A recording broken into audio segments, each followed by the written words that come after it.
aappii ajaa'ibaa. Aappiin kun maqaan isaa Altolos jedhama.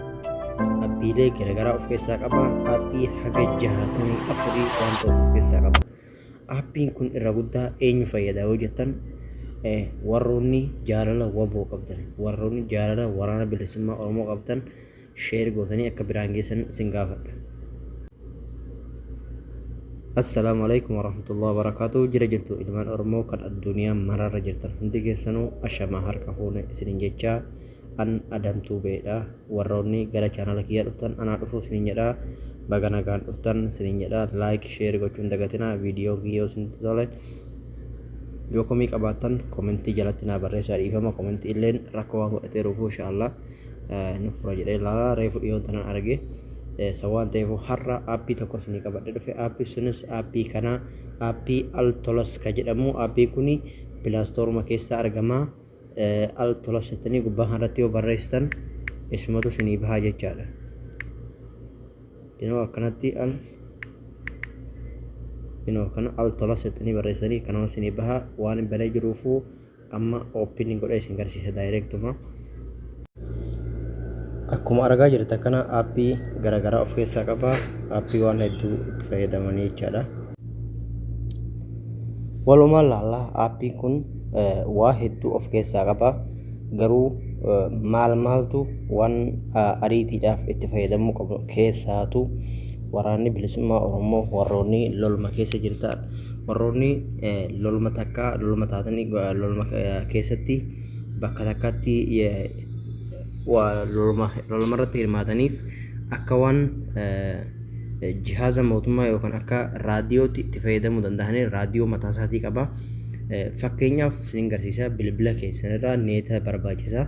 Neeta hagas mara cimaa osoo hin taane kun akkuma argitan waan guruppii walitti hidhameeti sagalee dhageessisuu danda'a nama hedduudhaa fi kun immoo bilbila kun immoo sheeriidha. Mee fakkeenyaaf bilbilli kun maali ka jedhu irratti dhahee isin garsiisa. Fakkeenyaaf kun akkasi bilbila kun guruppii kun immoo ka dhuunfaati jecha.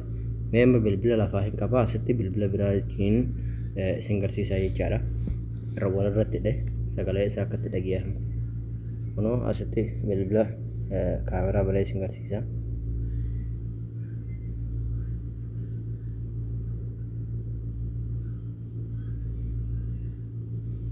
Kunoo bilbila asirratti aappii kana banee akkasitti kunoo kanaan jechaadha bilbilli isaa. Kunoo asirratti ergasii lookeshin akka bantu si gaafata. Lookeshin banta deebistee akkasitti fo'aan akka footoo kana si baasa. Amma ani as keessatti as seeneetiin as gubbaa caqaasaa jechaadha. As gubbaatti caqaasaa ergasii ammas lookeshiniin banaasi. Ergasii lookeshin banee akkasitti naaf fidaa jechuudha.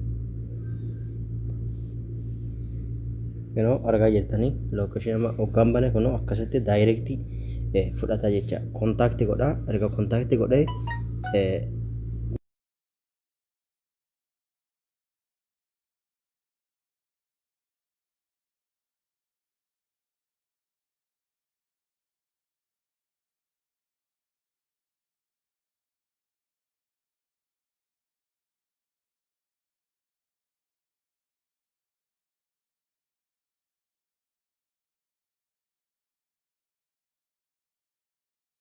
kun guruppii kun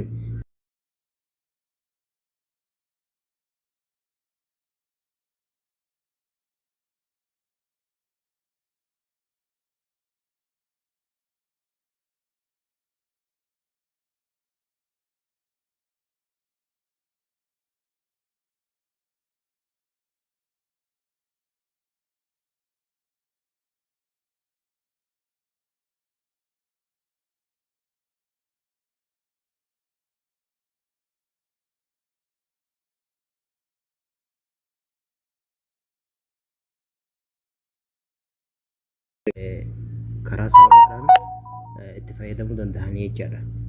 Kunoo kontaaktii akkanatti fidaa jechuudha. Kontaaktii karaa kanatti fida. Kunoo karaa daayireektii kontaaktii godha jechaadha. Erga kontaaktii ofirratti akka raadiyootti akka ajaa'ibaatti irra deebi'ee isin garsiisuun barbaachisu isaanuma biraan naagiyaa.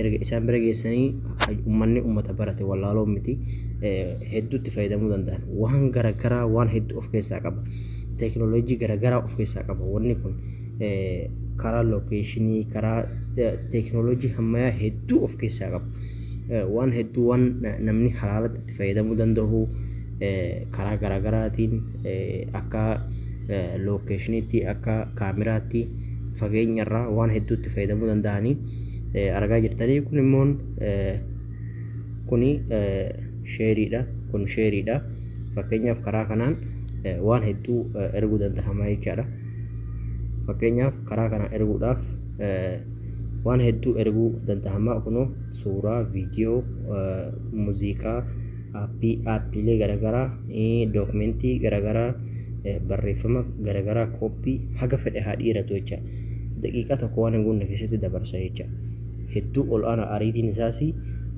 aappii gara 64 qaba jecha lakkaa'ee jecha ofii kiyya buufachuudhaaf immoo meegabaayii xiqqoodha akka fudhatu jecha meegabaayii akkan gadi aanaa ta'e meequma meegabaayii meeqa akka ta'e walumaa laalaa kunoo dooloonni godhachuudhaaf kunoo meegabaayii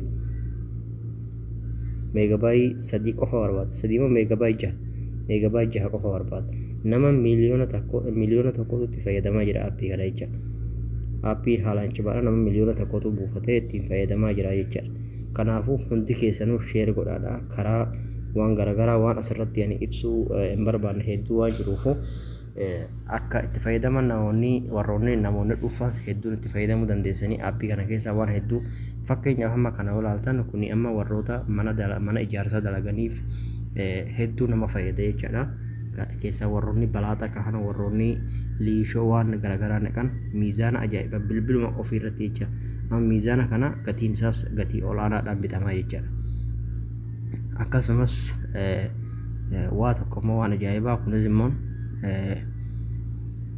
warroota mee fakkeenyaaf asitti holbutee waa tokko siin mee ilaal kun amma fakkeenyaaf warroota warqii garagaraa biyya keessatti yookaan gaara keessa albuuda garagaraa baasuudhaaf ittiin barbaaduu danda'an teekinooloojii ammayyaa hedduu cimaadha jechaadha fageenyarraa waan hedduu bakka warqiinii fi almaazii albuudii garagaraa jirutti daayireekti sagalee ol aanaa iyyee bakka inni jirutti haga bakka inni jirutti nama geessuu danda'a jechaadha darbee siin garsiise malee keessa sheentanii fakkeenyaaf iskiriinii irratti kunoo kuni amma iskiriinii mataa isaatii qaba akkasumatti immoo qalamallee qaba qalama waa barreessu waan hedduu qaba dookumentiilee garagaraa isin dhoksee kaa'uu danda'a waan hagana jedhamee lakkaa'umee dhuunfaa jecha waan hedduu of keessaa qaba ani mataa sin garsiise malee isin waan hedduu irraa barachuu irraatti fayyadamuu dandeessanii isiniin jedha sheer laayik gochuun dagatinaa chaanala kiyya adamtuu beeyyoo jettanii linkiilee garagaraa keessatti argachuu dandeessanii akkasitti irra cuqqaasaadha sheer godhaa uummata biraan giyaa isiniin jedha galatooma barnoota dhufu walitti deebinutti nagaa naa tura assalaamu alaikum warahmatullahi wabarakatuh galatooma